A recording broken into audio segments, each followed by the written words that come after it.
Hello my friends, thank you so much for clicking this video. I'm glad to have you here. I see comments from so many people who are going through some difficult times these days, and I understand, and I hope that this video can be that little release or that little happy escape for you in your day. So thank you for being here, and we're going to be talking about the favorite products from the past month, the month of February. And I'd like to say additionally, if you get through this video and you're like, you know, I want more. I did do a video recently called 5 Happy Little Makeup Surprises, and I feel like all those products could kind of be tacked on to what I'm talking about here because I really enjoyed those things as well. But you know what I'm going to start with today? I'm going to start with the lashes because these lashes have been such a favorite. I've only used this one pair of them. I've worn them numerous times throughout the month, but I mean, I haven't been like going through multiple boxes, just this one pair with the most flexible band, yet it's very, very durable, so I can get away with wearing them multiple times. It's the Kiss My Lash But Better in the style So Real, and I have since ordered a couple of other styles to try because I just feel like the durability and the quality is so nice. And I love the fullness and kind of the drama that this brings to the look. You know, I'm like barely getting out of the house and doing anything exciting. But you know, if it perks up your day, if it makes you feel like, oh, okay, I'll put some lashes on today. Personally, it gives me a little bit of a boost, so I like it. I don't wear them every day, but just now and then. And I love my ESTEE glue, by the way. If you've ever had sensitivity along your lash line from wearing false lashes, I would highly recommend that glue. I'll link to it below. It came from Amazon. But I just really enjoy these lashes. I did give them a little bit of a trim, just maybe a couple of little segments of lashes off the outside just to make them fit my eye really well. But the band is so light, and that helps you in two major ways. First off, just getting them on there, you know, they're not trying to stay stick straight and they won't like just lay down on your lash line. These definitely will. They can bend and shape any way you need them, but also as a result of that, they're gonna wear very comfortably. Even though this looks like a pretty full lash, I don't even feel them. Like I'm not feeling some like discomfort in the inner corner or worried that they're gonna pop off or something. Like they just last really well all day. I'd also like to mention my Catrice True Skin Hydrating Foundation. This is what I'm wearing today. I applied it today with the Beauty Blender, and I am really liking it with the Beauty Blender application. Something about it just feels like, I don't know, I get a natural finish on the skin. That's a nice thing about this. It has that ability to look kind of natural because it's giving you some extra hydration. And it's not a foundation that's real glowy, but it's also not just like junk blanket out matte. But this shade Cool Rose has been really good for me, and the more I wear it, the more I appreciate it. I love the staying power. I do love the full coverage look on the skin. If I am wanting something lighter, I'll go to that Almay Healthy Biome. Among other lightweight options, I gotta say I do bounce around a lot, but that's one that I like, and I mentioned it in the surprising makeup video. But this, you do have a pump here. I will say beware, once you pump a little bit out, a tiny trickle is gonna keep oozing out, so just wait a second and then get it all. I use pretty much one pump with this stuff. I feel like that's adequate for me, and I have liked a brush application, but Beauty Blender has just been amazing. So if you're looking for a really like comfortable on the skin foundation that's gonna give you amazing coverage, great staying power, but not maybe be quite so matte as Catrice's HD Liquid Coverage, you might check this out. Oh, I meant to mention the primer first. This Estee Lauder Futurist Aqua Brilliance Watery Glow Primer.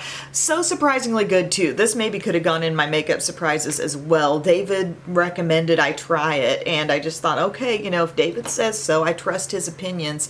But this really does feel so thin, yet really smooth on the skin. Like if you've moisturized well and then you pop this on, it gives your skin just this beautiful evening out that's kind of hard to explain because it is so thin. But I'm really appreciating the thinness because I'm already putting on a serum, a moisturizer, an eye cream, a sunscreen, and by the time I'm putting on a primer, am I even really wanting something to be incredibly thick? I like this. I think foundation looks good on top of it. I think foundation looks fresher on top of it. So yeah, this is from the Futurist line. The Futurist product itself, the coverage product, is amazing too, but this primer I found to be really impressive with lots of different foundations. Okay, how about blush and bronzer? A couple of rediscovered favorites here. When did these come up?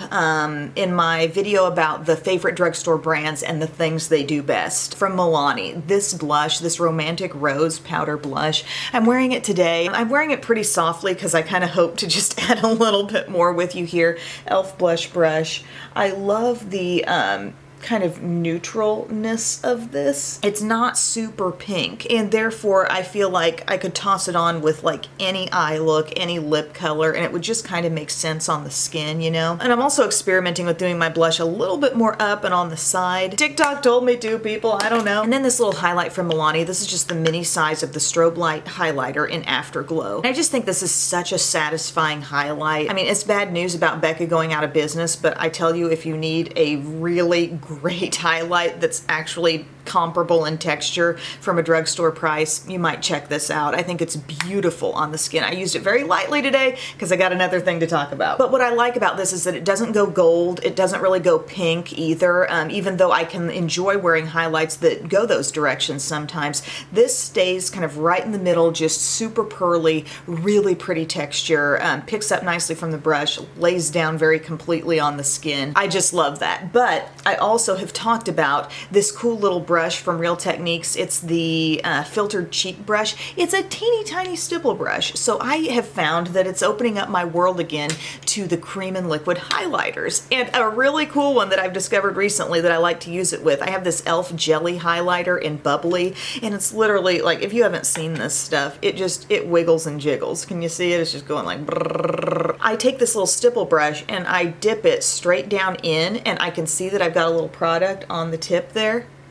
And then I can just go and easily blend this in with my little stipple brush here and apply really light pressure and get that all nicely blended. Isn't that glow gorgeous? And I just love how you could go boop, and then you've got this tiny bit of product where if you put a normal brush that wasn't duo fiber like this down in there, you'd pick up a ton. But because this is very like light and not super dense, you just pick up a little, and then it ends up being the perfect amount to blend out on the cheeks. But another way you can work with this is just putting a little bit of liquid highlight down on your hand, and then you can pick it up from there, buff it on the cheek, and it's really special again because it's applying light pressure and not working down into your foundation and other layers of makeup that you've been spending your precious time on. So it's just really easy to use, and I'm finding that it's making me want to pull out those different textures of highlight a little bit more. This setting spray from Catrice here, this HD Active Performance Freezing Spray, I've told you different times when I put it on, like I'm waiting to see,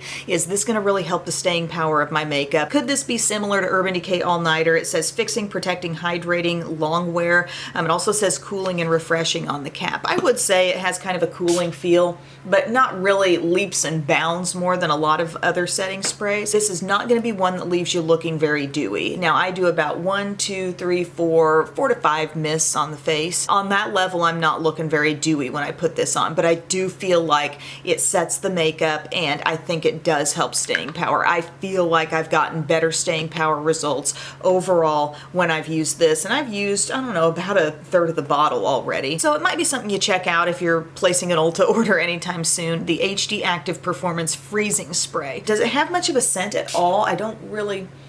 Maybe just a lightly fresh scent, but not much. Speaking of scents though, I've gone ahead and ordered a full size of this. This is the Glossier You fragrance. I got the sample with those few products that I got when I was doing the video on Pup's favorite makeup. And this smells so good.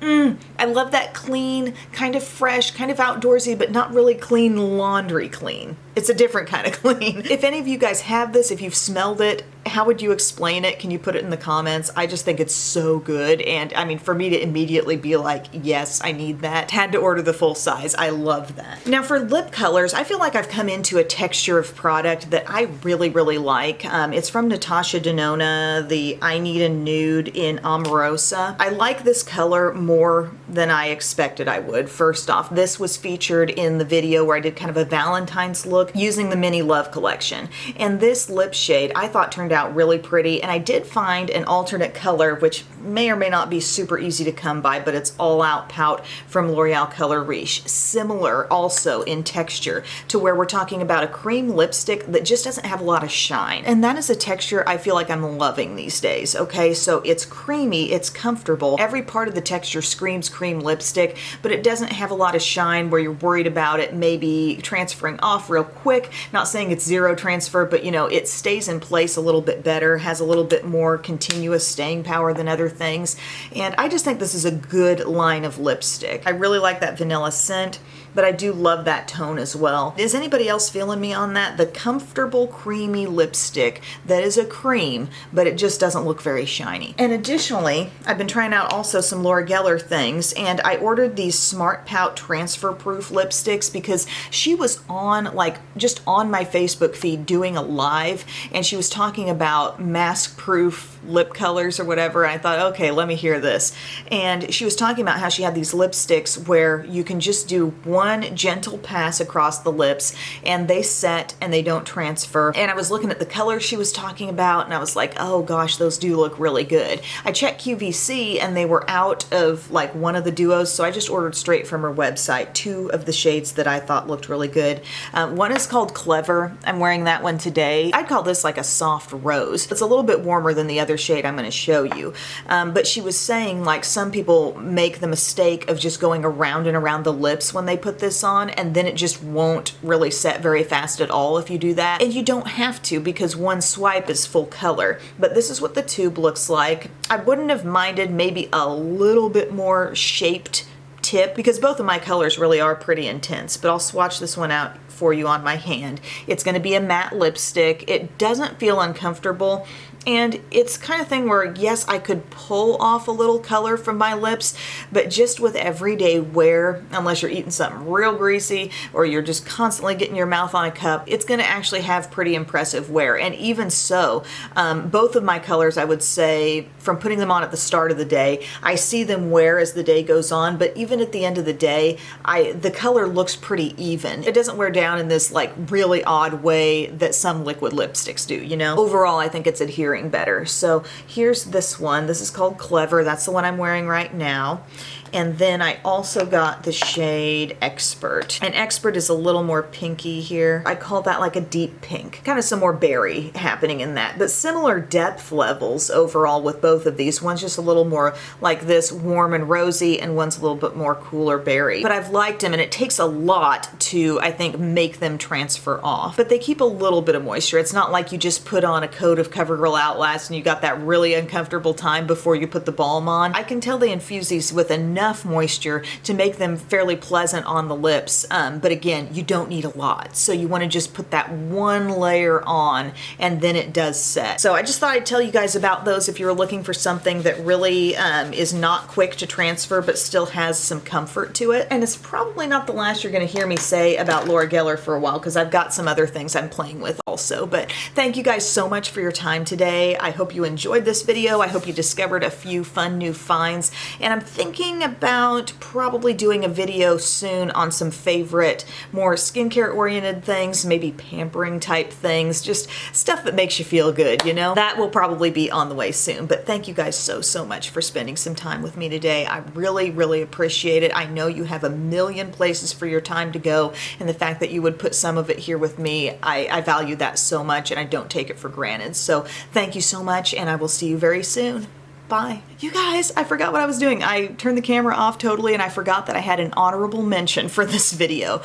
Something that I really have turned out to like, that I don't think I expected to like this much, but I did get it like as a birthday gift. Was it birthday or Christmas? The two are very close. My birthday is 2 days after Christmas, and I got this Bejeweled Eyes to Hypnotize palette from Charlotte Tilbury. Pricey palette, very blingy in here. Of all these shades, there are only 1, 2, 3 mattes, and that made me question it a little bit to start. Some of the color tones I was like, oh, I don't know. But this is one of these palettes where every time I use it, and I have used it quite a bit throughout the last couple months, every time I put it on, I can't deny the fact that I love the look I turned out. Today I went a little bit warmer, like I used some of the gold on the lid, and then the deep brown and some of the red in the crease outer corner. But I think what I've enjoyed so much is that the deep shades in here, like the purple's kind of deeper, and you got this really rich red that's matte, and also this matte brown. And those kinds of shades, those are going to be the ones that you gravitate toward putting in your outer corner, and they inevitably create like a plummy berry look. And so I love that, and that's what a lot of my looks come back to when I use this, unless I'm just doing something really light where it's maybe just that shade in the crease and then something light on the lid. That can be beautiful as well. There's some pretty like light sort of pinky cast shades in here that I enjoy. Some really brilliant shimmers that have been more pleasant and fun to work with than I thought they'd be. But maybe a little edit to the products that surprised me video. This one, I can't deny, I've loved probably every look that I have done with it.